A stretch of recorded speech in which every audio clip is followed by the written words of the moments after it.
Oh. No, it's alright, you can get past it, don't mind.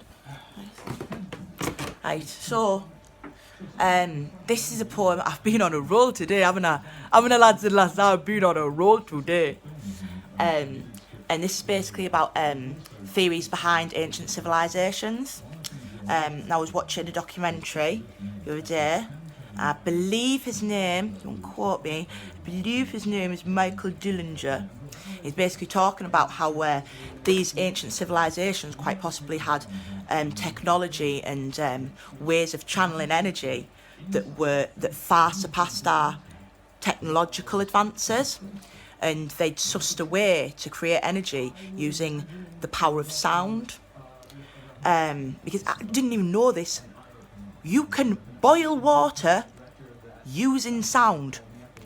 You can change something's DNA using sound.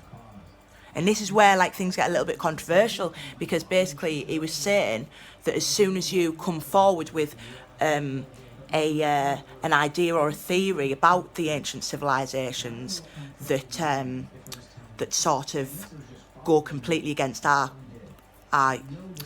perceptions of the universe, then you're discarded and you're laughed off. You're basically told, like, you know, like you're a laughing stock, you know, and it puts people off from researching into it further. And I think that's what the people behind the Iron Curtain rely on.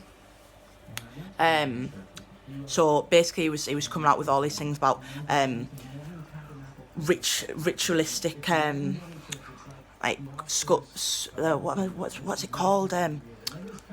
Ruins. I'll just say ruins.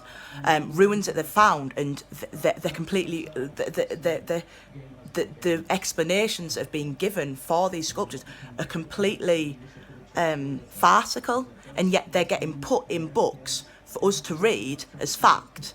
And yet it's completely implausible that would be the case.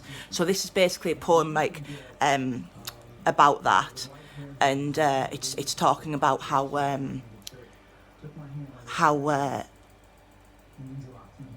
we were quite possibly like engineered. Like the human race could very easily have been engineered by, you know, beings that maybe were from like another dimension or outer space. I don't know, but we're definitely the technology that was around back then. It you would think it was pretty early, and they relied completely on nature. That's the difference, is they relied completely on nature in order to function. Because as soon as you stray away from nature, you're signing your own death warrant. You're signing your own demise as a species, and that's why we're probably going to die in like 150 years or something. I don't fucking know. But anyway, this is my poem.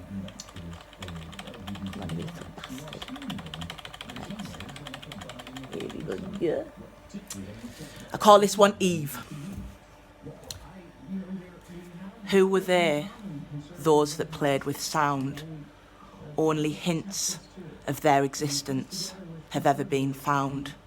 Their history and conquest through history drowned, kings and queens of the past forgotten and decrowned. From another world they passed on their knowledge and their implements of rationality, before the dawn of man standing upright, before the creation of nationalities. They were the beings of other realms, and through their wisdom they found us. In a lab we lay on the slab before the insemination began, and they'd mount us. On pedestals of our own design, we wandered with self-awareness, given to us by greater minds, perhaps through sheer curiosity that could be perceived as careless. Their third eyes allowed a vision that was ironic in its stunting of ours. We emulated them as angels and as gods. In our fear and awe we cowered.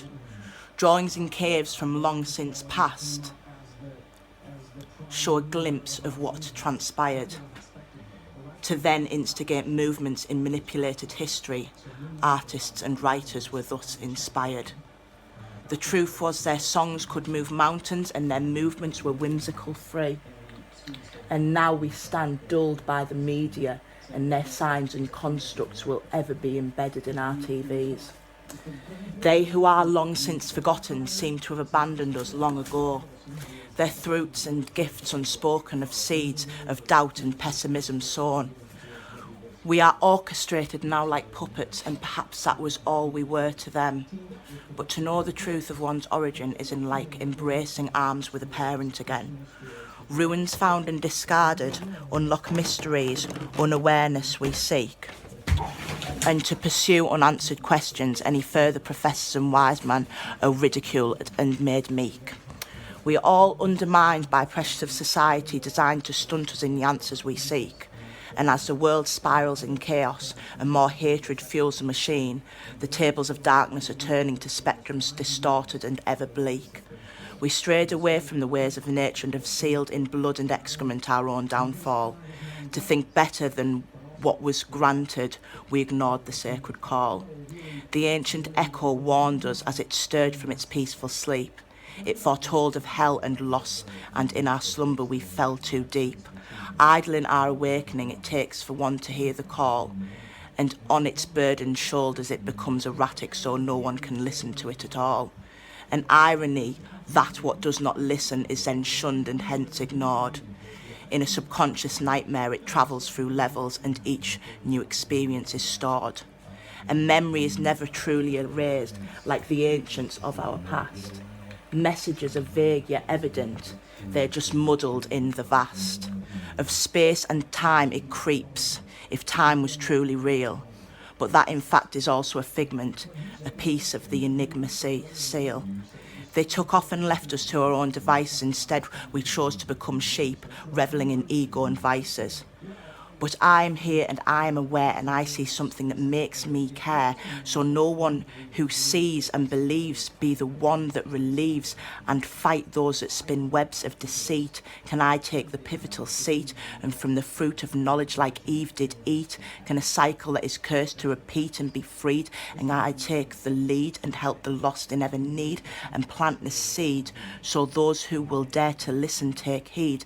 Can those in hell be guided with hope? A new way to cope from the slope of descent into darkness erodes was a fruit that Eve ate, an apple, not a fungus, that opened the doorway to the mind that allowed her to see as God does.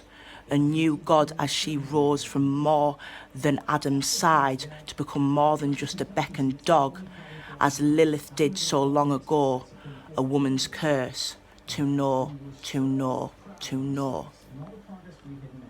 And that's that.